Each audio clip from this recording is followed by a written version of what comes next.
Welcome to CMD news. నా పేరు కామాక్షి. ముందుగా నేటి వార్తా విశేషాలు. చిత్తూరు విద్యుత్ శాఖలో అపరిష్కృతంగా ఉన్న ఉద్యోగుల సమస్యలను పరిష్కరించాలని కోరుతూ సోమవారం చిత్తూరులో కదం తొక్కారు.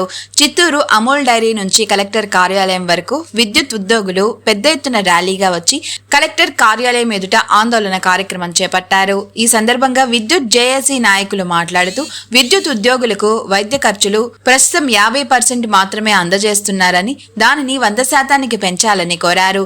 ప్రమాదానికి గురైన సిబ్బందికి వైద్య ఖర్చుల కోసం 100% ప్రభుత్వమే చెల్లించాలని డిమాండ్ చేశారు. జీపీఎఫ్ విధానంను రద్దు చేసి ఈపీఎఫ్ విధానంను కొనసాగించాలన్నారు. సమాన పనికి సమాన వేతనం అందజేయాలని, అవుట్సోర్సింగ్ ఉద్యోగులను రెగ్యులర్ చేయాలని డిమాండ్ చేశారు. పెండింగ్ లో ఉన్న 4 డిఏలను ఇవ్వాలని, ప్రధానమైన సమస్యలను పరిష్కరించి ఉద్యోగుల సంక్షేమానికి రాష్ట్ర ప్రభుత్వం చర్యలు చేపట్టాలని, లేని పక్షంలో ఆందోళన కార్యక్రమాలను ఉధృతం చేస్తామని హెచ్చరించారు. ఈ కార్యక్రమంలో విద్యుత్ జిల్లా జేఏసీ నాయకులు మురళీకృష్ణ, వివేకానందరెడ్డి, విఘ్నేశ్వరరావు తదితరులు పాల్గొన్నారు.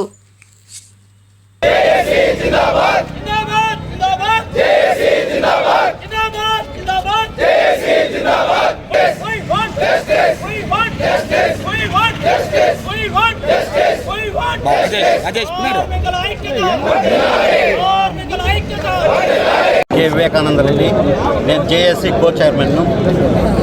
మా సమస్యలు చాలా కాలం నుంచి, దాదాపు 20 సంవత్సరాల నుంచి పోరాటం చేస్తూ ఉన్నాం. ఇది ఈ రోజు మేము రోడ్డుపైకి వచ్చినడం కాదు. చాలాసార్లు ప్రభుత్వం ఇస్తానని మాకు ఆశ కల్పించి ఒప్పందాలు చేసుకొని ఇవ్వకపోవడంతోనే ఈరోజు మేము ఈ రోడ్డుపైకి రావాల్సినటువంటి పరిస్థితి ఏర్పడింది. కూటమి ప్రభుత్వం వచ్చింది. తప్పకుండా మాకందరికీ ఈ కోరికలను తప్పకుండా తీరుస్తారని ఆశాభావంతోనే ఈరోజు ఈ కోరికలు తెలియపరచాలనే మేము ఈ ఉద్యమానికి వచ్చాము. అదే కాకుండా చాలామంది మాలో చదువుకున్నోళ్ళు లోయర్ క్యాడర్లో ఉండి కష్టపడి చదువుకుంటే వాళ్లకు ఒక ఆశ, ఏదో ఉద్యోగంలో ముందుకు పోతాము అని. ఆ విధంగా ముందుకు పోయేదానికి మాకు అవకాశం ఇవ్వడం లేదు. అన్ని డిపార్ట్మెంట్లో ఇస్తూ ఉన్నారు. ఈపీఎఫ్ను జీపీఎఫ్గా మార్చాలని మా ప్రధాన డిమాండ్ ముందు నుంచి చెప్తా ఉన్నాము. అది గవర్నమెంట్లో అయితే ఆల్రెడీ 99 నుంచి 2004 వరకు ఉండేటటువంటి ఈపీఎఫ్ హోల్డర్స్ అందరినీ జీపీఎఫ్ కన్వర్ట్ చేశారు. మేము అడిగితే మీకు అది వర్తించదు అంటూ ఉన్నారు. సరే 4 డిఏలు ఇవ్వాలా, అవి మాకు ఇవ్వండి అని అడిగితే ఆ 4 డిఏలు గవర్నమెంట్లో ఎవరికి ఇవ్వలేదు కాబట్టి మీకు ఇవ్వలేదంటారు. ఈ సమస్య కాడికి వచ్చేటప్పటికేమో మీకు ఇవ్వంటారు.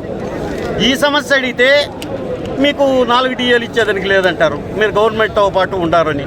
కాబట్టి ఇలాంటి తారతమ్యాలన్నీ ఉన్నాయి. అదే కాకుండా ఒక కార్మికుడు తన విధి నిర్వహణలో ఎలక్ట్రికల్ యాక్సిడెంట్ అయితే ఈరోజు మేము చందాలు వేసుకొని అతన్ని కాపాడుకోవాల్సిన పరిస్థితి ఉంది. అది కాకుండా వాళ్లకు అన్లిమిటెడ్ మెడికల్ పాలసీ ఇవ్వమని కోరుకుంటా ఉన్నాం. ఎందుకంటే విధి నిర్వహణలో అతను యాక్సిడెంట్ అయ్యి ఏదైనా జరిగితే ఆ కుటుంబం వీధిలో పడిపోతా ఉంది. దానికోసమని మేము అన్లిమిటెడ్ మెడికల్ పాలసీ అడుగుతా ఉన్నాం. ఇవి మా న్యాయమైన కోరికలు. మేమేదో కొంతెమ్మ కోరికలు కోరడం లేదు.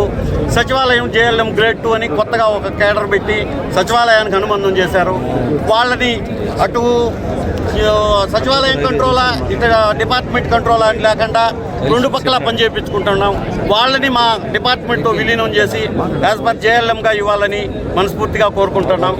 అవుట్ సోర్సింగ్ అందరినీ చైర్మన్ని రాష్ట్ర విద్యుత్ జేఏసీ ఇచ్చిన పిలుపు మేరకు ఈరోజు దశ కార్యక్రమంలో చివరి కార్యక్రమంగా మా యొక్క మెమోరాండంని కలెక్టర్ గారికి అందజేయడానికి వచ్చాము. ప్రధానంగా మా యొక్క డిమాండ్ ఎలా అంటే కాంట్రాక్ట్ కార్మికులు దశాబ్ద కాలంగా పనిచేస్తున్న కాంట్రాక్ట్ కార్మికుని రెగ్యులర్ చేయాలి. మరియు గ్రేడ్ 2 జేఎల్ఎం వారిని వెంటనే మా యొక్క డిపార్ట్మెంట్కి వాళ్ళని విలీనం చేయాలి. ఎదుగురా అంటే వాళ్ళని సచివాలయంలో వాళ్ళు పోయి అక్కడ వెళ్ళి తమ్ము వేస్తూ మా డిపార్ట్మెంట్లో వర్క్ చేస్తూ వాళ్ళు 2 రకాల ఇబ్బంది పడుతున్నారు. సో వాళ్ళని మా డిపార్ట్మెంట్ సొంతంగా విలీనం చేయాలి. తర్వాత ఈ యొక్క విద్యుత్ ఉద్యోగుల్లో ఉన్నటువంటి చదువుకున్నటువంటి డిప్లొమా క్యాండిడేట్స్ కావచ్చు, బీటెక్ క్యాండిడేట్స్ కావచ్చు, వాళ్ళని 1 టైం బేసిస్ పైన వాళ్ళని వెంటనే కన్వర్షన్ అనేది వాళ్ళకి ఇవ్వాలి. ఇకపోతే కన్నా మా యొక్క విద్యుత్ కార్మికులకి ఏదైనా ఎలక్ట్రికల్ యాక్సిడెంట్ కన్నా జరిగితే కన్నా వాళ్ళని హాస్పిటల్ తీసుకెళ్తే అక్కడ లక్షల్లో ఖర్చు అవుతుంది. కానీ ఆ యొక్క బిల్స్ మేము సబ్మిట్ చేశామంటే వీళ్ళు CGS రేట్ల ప్రకారంగా వీళ్ళు 40% 50% ఇస్తున్నారు. అలా కాకుండా టోటల్గా బిల్లులు మొత్తం మాకు మంజూరు అయ్యేలాగా వీళ్ళు శాంక్షన్ చేయాలనేసి మేము యాన నుంచి డిమాండ్ చేస్తూనే ఉన్నాము, ఇంకా చేస్తూ కూడా ఉన్నాము. అయినా కానీ మేనేజ్మెంట్ ఎటువంటి సమాచారం మాకు ఇవ్వలేం లేదు. ఎందుకు ఒకసారి యాక్సిడెంట్ అయిందిరా అంటే కన్నా ఆ యొక్క కార్మికుడు యొక్క ప్రాణాలతో చాలా ప్రాణం పోవడం జరుగుతుంది. ఒకవేళ ప్రాణంతో బతికినా కానీ అతను ఒక ఫిజికల్ హ్యాండిక్యాప్డ్గా బతుకుతున్నాడు. మాకు దాంట్లో ప్రధానంగా వచ్చి EPFని GPF చేయాలి. మెయిన్గా వచ్చిందను క్షేత్రస్థాయిలో ఖాళీలుగా ఉన్న పోస్టులను కూడా మొత్తం భర్తీ చేయాలి. కన్వర్షన్ కూడా 1 టైం బేసిస్ మీద కన్వర్షన్ ఇవ్వాలి. సో ఈ విధంగా కన్వీనర్ని అందరికీ తెలియంది కాదు, ఎలక్ట్రిసిటీ డిపార్ట్మెంట్ ఎంప్లాయీస్ ఏ విధంగా కష్టపడతారు రాత్రి పగలు. మానవ సంబంధంలో ఒక మానవ జీవన మనుగడలో ఒక భాగం అయిపోయింది విద్యుత్ సంస్థ. విద్యుత్ లేకపోతే ఒక 10 నిమిషాలు కూడా లేని పరిస్థితి, మానవ జీవన గడిపేదానికి చాలా కష్టం. అలాంటి క్లిష్టమైన అందుకు మేమంతా గర్విస్తున్నాము.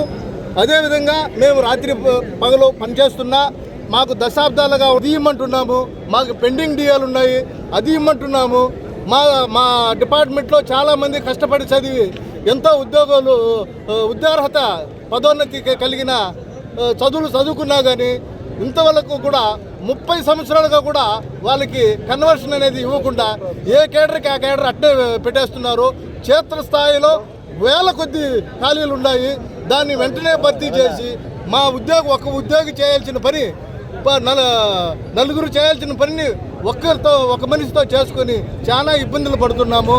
ఆ విధంగా ఈ ప్రభుత్వం వచ్చిన మా కూటమి ప్రభుత్వం వచ్చిన వేళ విశేషం మాకంతా ఆనందదాయకమైంది.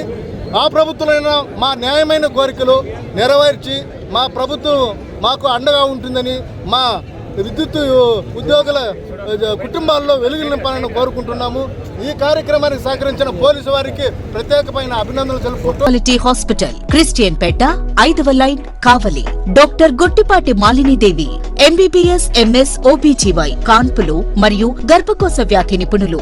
మాలినీదేవి మల్టీ స్పెషాలిటీ హాస్పిటల్ నందు అందించు వైద్య సేవలు సాధారణ కాన్పులు, సిజేరియన్లు, లాప్రోస్కోపిక్ ద్వారా గర్భసంచికి సంబంధించిన ఆపరేషన్లు, ట్యూబెక్టమీ పిల్లలు లేకుండా operation, high risk pregnancy, ectopic pregnancy మరియు గర్భసంచి నీటి బుడగలు, గర్భసంచి జారిన ఆపరేషన్లు, రొమ్ముగడ్డలకు చికిత్స, నెలసరి ఇబ్బందులకు చికిత్స, మెనోపాజ్ సమస్యలకు చికిత్స చేయబడును. స్త్రీలకు సంబంధించిన అన్ని సమస్యలకు చికిత్స చేయబడును. పిల్లలు లేని వారికి ప్రత్యేక చికిత్స కలదు. ముఖ్య గమనిక, మా హాస్పిటల్ నందు కాన్పోయిన తరువాత తల్లి బిడ్డను ఉచితంగా మా వాహనంలో క్షేమంగా ఇంటికి చేర్చబడును. మా హాస్పిటల్స్ ప్రత్యేకతలు: ICU, lab, AC and non AC rooms, 24 గంటలు మెడికల్ షాప్, ప్రతి రూమ్ నందు వేడి నీటి సదుపాయం కలదు. అత్యవసర కేసులు అన్ని వేళలా చూడబడును. సంప్రదించండి Malinidevi multi speciality hospital, Christian Peta 5వ లైన్ కావలి. ఫోన్ నంబర్స్ 9398665676 మరియు 086262455